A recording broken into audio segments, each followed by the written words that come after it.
கிறிஸ்துவுக்குள் அன்பானவர்களே, ஆண்டவராகிய இயேசுவின் நாமத்தில் உங்களுக்கு என் அன்பின் வாழ்த்துக்கள். போஜனம் வாழ்க்கையில் முக்கியமான ஒன்றுதான். ஆனால் யாரோடு, எங்கு, எப்பேற்பட்ட சூழலில் அவைகளை உட்கொள்ள வேண்டும் என்று கிறிஸ்தவர்களாகிய நமக்கு கட்டளை விதிக்கப்பட்டுள்ளது. சற்றாகிலும் நினைத்து பார்த்தது உண்டா? இங்கே அதனை குறித்து பக்தன் அழகாக விண்ணப்பம் செய்கின்றார். சங்கீதம் 141 4வது வசனத்தை நாம் தியானிக்கின்ற பொழுது, அக்கிரமம் செய்கிற மனுஷரோட ஆகாமிய கிரியைகளை நடப்பிக்கும்படி என் இருதயத்தை துன்மார்க்கத்திற்கு இணங்க ஒட்டாதேயும், அவர்களுடைய ருசி உள்ள பதார்த்தங்களில் ஒன்றையும் நான் சாப்பிடாமல் இருப்பேனாக.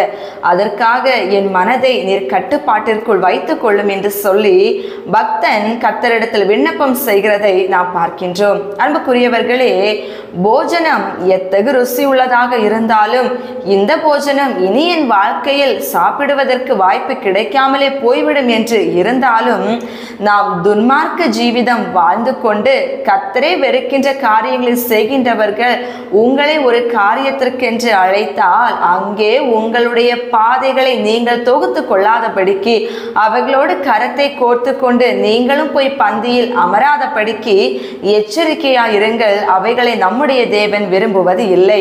இந்நாட்களில் சிலரை நாம் கவனிக்கின்ற பொழுது, சில மதுபானத்திற்கு அடிமைப்பட்டவர்கள், துன்மார்க்க பழக்கத்தில் இருக்கின்றவர்கள் வெளியிலே சென்று இன்றைக்கு நாம் பாற்றி வைப்போம் என்று அழைக்கின்றவர்கள் உண்டு. அப்பொழுது ஒருவேளை நீங்கள் அப்பேற்பட்ட சுபாவத்தில் இல்லாதவர்களாக இருந்தாலும் உங்களை எப்படி அவர்கள் அழைப்பார்கள்? நீ மதுபானம் அருந்த வேண்டாம், எங்களோடு கூட நீ அமர்ந்தால் மட்டும் போதும், நீ வேறு ஏதாகிலும் சாப்பிட்டு கொள் என்று. நாமும் உடனே என்னுடைய நண்பன் இவ்வாறு தானே என்னை அழைக்கின்றார், நான் அந்த தவறான காரியத்தை நான் ருசிக்க போகவில்லை, ஜஸ்ட் அவங்க கூட ஒரு கம்பெனியன்ஷிப்புக்காக தானே நான் போகிறேன் என்று நீங்கள் நினைத்து போனீர்களே என்றால், தேவன் அந்த காரியத்தை எதிர்க்கின்றவராக வெறுக்கின்றவராக இருக்கிறார் என்பதனை மறந்து விடாதீர்கள். நீங்கள் உடனே அந்த இடத்தை விட்டு வரவில்லை என்று கடந்து விட வேண்டுமே தவிர, அவர்களோடு இருக்கின்ற ஐக்கியத்தை விட்டுவிட வேண்டுமே தவிர, உடன் சென்று இருந்துவிட்டு நான் மதுபானம் அருந்தவில்லை, நான் சாதாரணமாக ஒரு குளிர்பானம் மட்டுமே குடித்துவிட்டு வந்தேன் என்று சொன்ன உடனே தேவன் உங்களை அவ்விடத்திலே நல்லது என்று சொல்லுவார் என்று சற்றிலும் நினைத்து கொள்ளாதிருங்கள். நம்முடைய தேவன் எப்பேற்பட்டவர் தெரியுமா?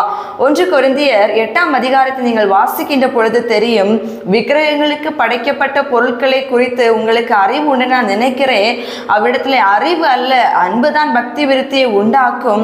ஆனாலும் நான் விக்கிரகம் ஒன்றும் இல்லை என்று அவ்விடத்திலே நமக்கு தெரியப்பட்டிருந்தாலும் கூட, விக்கிரக கோவிலை சென்று பந்தி இருந்தாலோ, விக்கிரக கோவில்களில் படைக்கப்பட்ட போஜனத்தை நாம் புசித்தாலோ, நம்மிலும் பலவீனமான ஒருவன் அதை பார்க்கின்ற பொழுது இடரல் அடைவதற்கு அது ஏதுவாக இருக்கும். எனவே அவற்றுக்கு உங்களை நீங்கள் ஒப்பு கொடாதிருங்கள் என்று சொல்லி இருக்கின்றார். ஏன் அதற்காக சொல்லி இருக்கின்றார் என்றால், நம்ம ஆதியிலே ஆண்டவரை அறிந்து கொண்டு அந்த போஜனத்தை, விக்கிரகங்களுக்கு படைக்கப்பட்டவைகளை வாங்கி புசிக்கிற பொழுது, இப்பொழுதுதான் ஆண்டவரை அறிந்து கொண்டு ஒரு மனுஷன் வந்திருப்பான். அவன் என்ன நினைப்பான் தெரியுமா?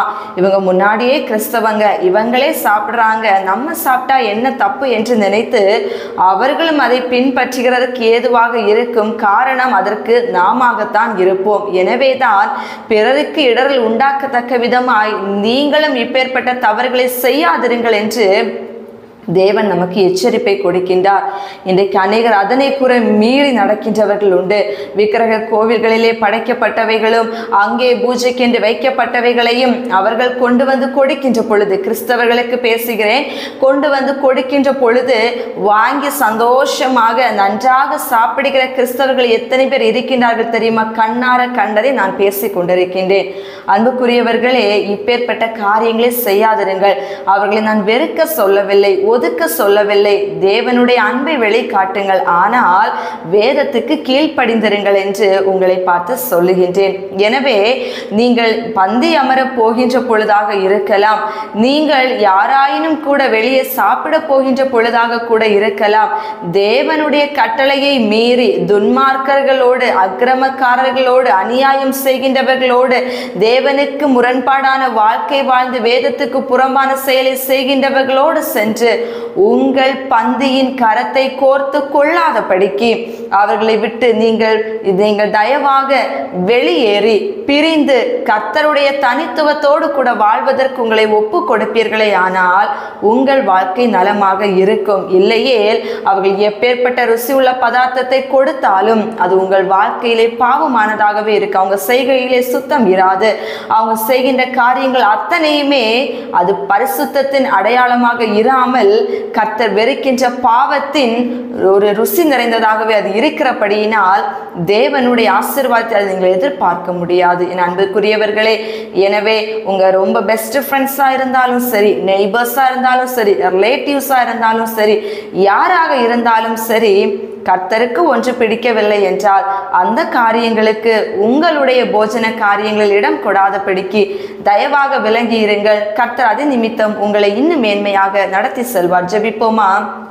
அன்பின் நல்ல தகப்பனே, போஜனம் வாழ்க்கையில் மேன்மையானதுதான். ஆனால் நீர் மெய்யான போஜனம் நீர் என்று வேதம் எங்களுக்கு சொல்லுகிறது.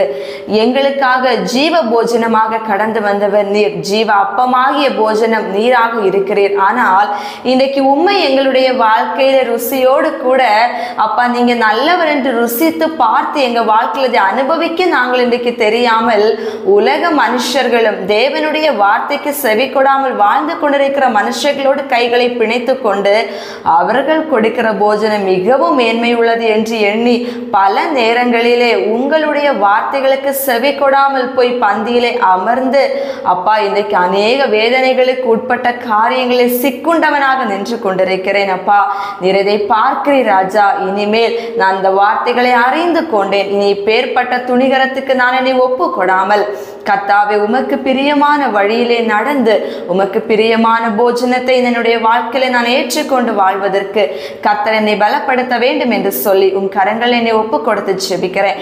இயேசு கிறிஸ்துவின் நாமத்தினால் ஜெபிக்கிறேன் நல்ல பிதாவே, ஆமென். God bless you.